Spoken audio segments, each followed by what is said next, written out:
As you just heard in our previous discussion, 2020 could invite another blue wave in Arizona. While Republicans still outnumber Democrats in the state, recent polls indicate the potential for a shift to the left.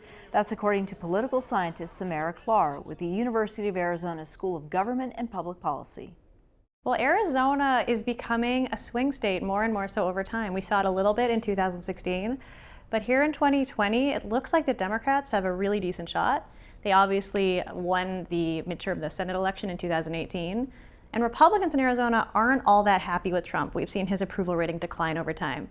So it's becoming a very hotly contested election. With the numbers shifting, we're seeing this increase in numbers. Are other states also experiencing this right now, or is it just Arizona? Yes, absolutely. Registration is going up in states across the country.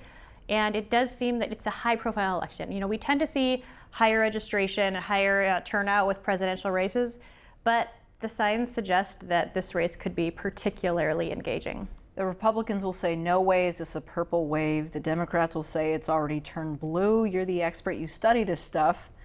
Which color is it? Well, I would say Arizona is certainly becoming purple. We're going to see a bit of a purple wave here. And that's because a lot of people aren't all that happy with their existing party. And that's going to work in the underdog's favor. So Republicans really need to fight to keep people enthusiastic about their party. What we've seen since the beginning of Trump's administration is a declining approval rate among Arizonans when it comes to Trump. So when we talk about net approval, we mean the percentage of people who like him minus the percentage of people who don't like him. Net approval has declined by about 25 percentage points among Arizona residents, which means we now have more people in Arizona who don't like Trump than those who do. And that's hard for the Republicans. The numbers that we're seeing, we have more independents, Yeah. just a touch more than we do Republicans and Democrats.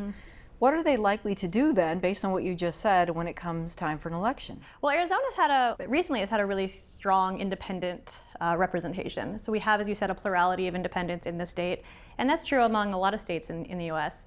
What we tend to find with independents is that they do prefer one of the parties. So about 80 to 90% of independents have a party preference. But they don't really want to work for that party. They don't want to volunteer for that party. They're not thrilled about publicly supporting that party. And that's why they tell people they're independent. So what both parties need in Arizona is, a lot of grassroots activism. This is going to be a tight election. They need people knocking on doors. They need people getting their friends out to vote.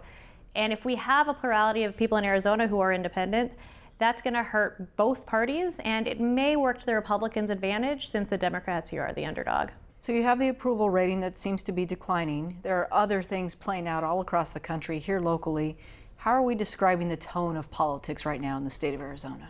Well, one of the problems that people have had with local politics in Arizona is that there hasn't been a lot of engagement with congresspeople. So for example, Arizona is a state where we have not had a single town hall with any congressmen or congresswomen this year.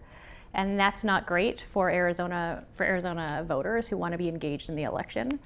Most of what we're seeing in Arizona is national level discourse, which is pretty negative. As you can see, Donald Trump and his adversaries tend to use pretty uncivil dialogue towards one another.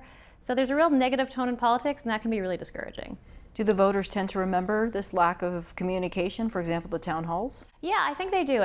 Voters really do get mobilized by this sort of personal engagement, and they do actually tend to enjoy meeting with their representatives, even if their representatives don't necessarily agree with them. So I think it's a problem. I think it's a problem that Arizona congresspeople really need to start addressing. Professor Klar, thank you. Thank you.